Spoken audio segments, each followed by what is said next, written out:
Shalom, shalom, mi estimado estudiante de este grupo. Bueno, vamos a eh, terminar, ¿verdad?, mi exposición.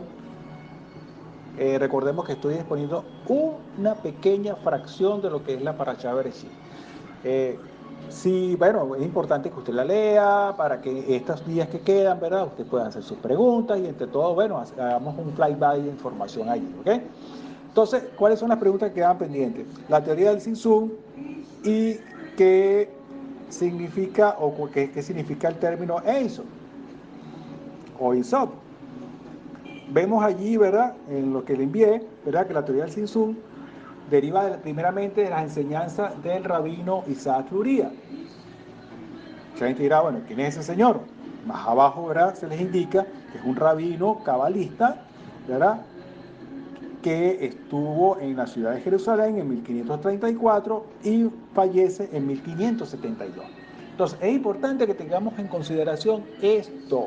Esta teoría fue promulgada en 1500, en el año de 1500, ¿ok? Entonces, ¿qué es lo que dice básicamente esta teoría, verdad? Dice que el Eterno englobaba todo el espacio. Y cuando yo digo espacio, estimados estudiantes, no me lo entiendan de forma literal, porque estoy hablando de algo donde no hay espacio, ni tiempo, ni dimensión. Entonces, pero hay que decirlo de alguna manera. Entonces, englobaba todo y no había espacio para hacer nada. Por lo tanto, él tuvo que hacer como especie de un agujero en su centro,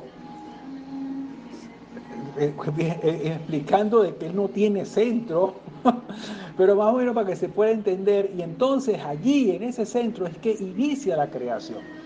Esto se toma también del libro del Zohar o del Zohar, cuando dice en la iniciación, la decisión del rey hizo un trazo en un fulgor superior, una lámpara de centello, y allí surgió en los nichos impenetrables del misterio ilimitado, un núcleo uniforme, incluido un anillo, ni blanco, ni negro, ni rojo, ni verde, ni de ningún color.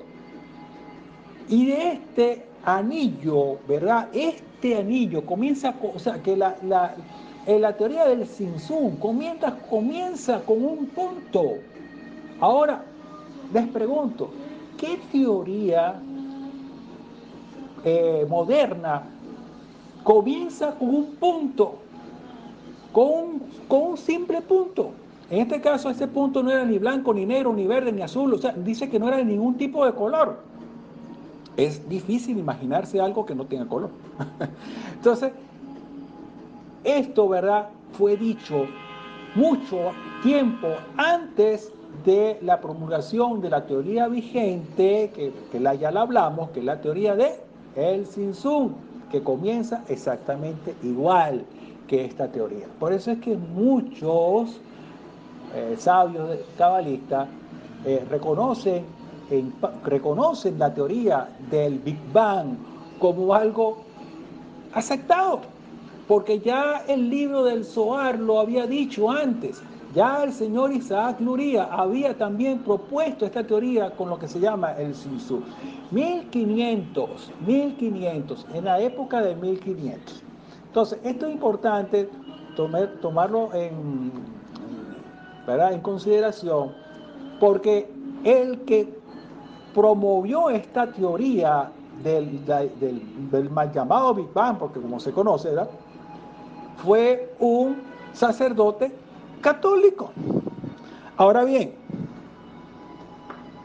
los sacerdotes católicos, ¿verdad?, que tienen que estudiar, tienen que hacer seminarios, todo ese tipo de cosas, también se les permite y se les incluye en su pensum de estudio los libros hebraicos, y entre ellos está el Zohar, entre ellos están los sabios de la Cábala. Ellos tienen acceso a esta información. Entonces, ¿cuál es mi opinión en referencia a esto? Yo no estoy diciendo que sea de esa manera, pero todo apunta a eso, de que esta inspiración de este sacerdote en dar esta teoría fue basada en el Zohar o en el Zohar. Fue basada en la explicación dada por el cabalista Isaac Luria en 1500. Claro, no puedo decir que básicamente la tomó de allí, porque tuvo que hacer sus mediciones, ¿verdad?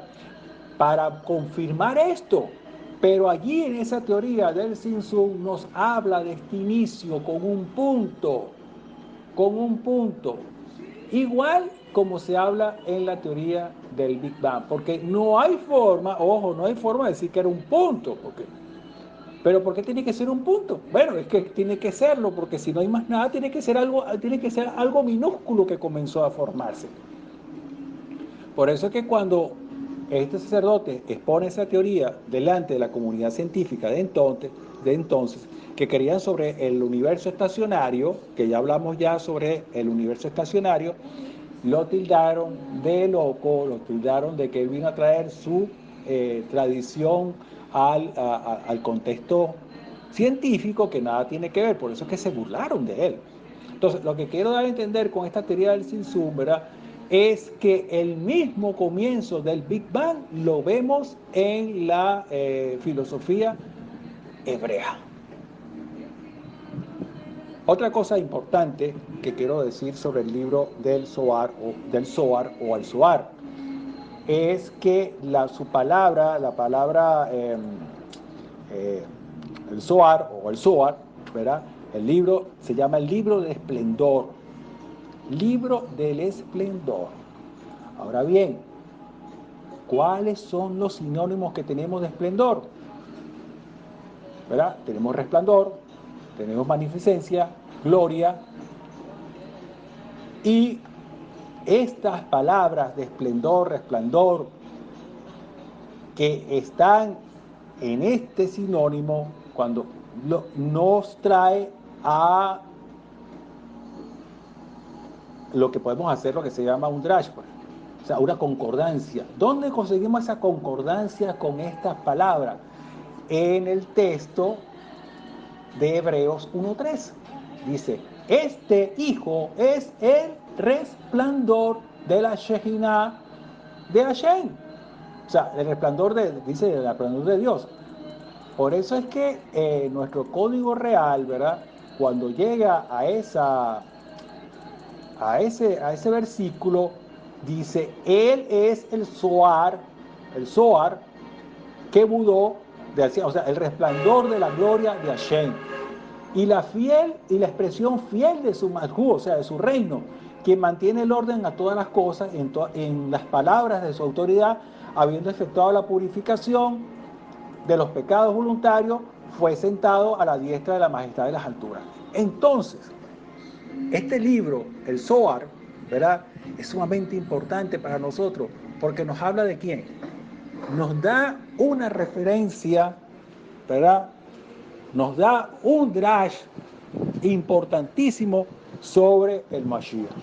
Por eso es que ese libro yo lo respeto mucho, ¿verdad? Y lo veo también bajo una expresión muy científica porque leerlo habla de mucha física y eso es importante. Lo que pasa es que recordemos que este libro, ¿verdad?, Eh, es una obra literaria y tiene recursos literarios. Yo no puedo leer todo lo que dice ahí y leerlo de forma textual porque es como agarrar una novela y entonces cuando me dice, bueno, es que tus manos eran frías como un témpano, yo no puedo pensar que la persona que lo tocó tenía un témpano en la mano porque sería absurdo, ¿verdad? O sea, yo tengo que respetar los recursos literarios.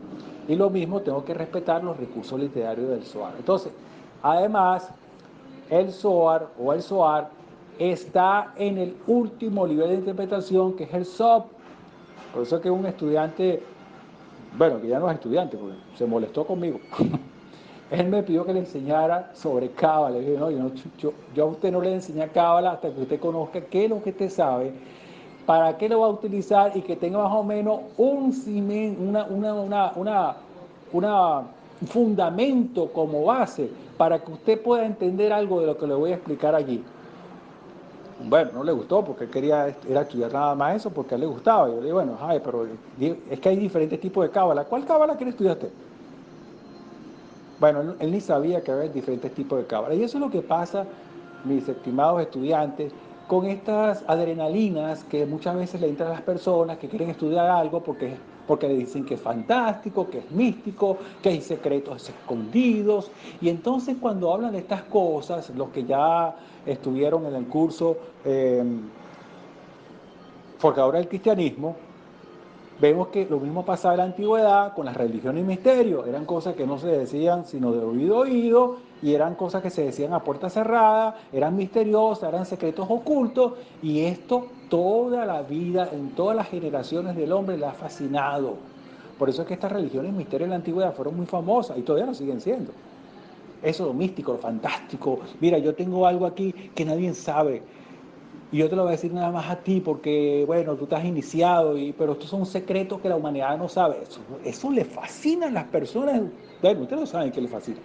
Entonces, cuando viene esta propaganda mística, fantástica sobre estos libros, la gente va allí porque quiere ver cuáles son los secretos esos que están escondidos allí, desconociendo totalmente que es un nivel de interpretación, el último nivel de interpretación, y si no se dominan los tres primeros, menos vas a entender el último.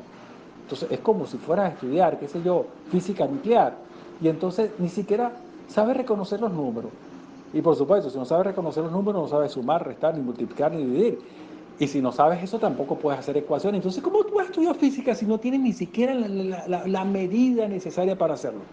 Entonces, por eso fue que le dije a este señor, mire, yo no le voy a enseñar eso porque usted no tiene la medida para eso.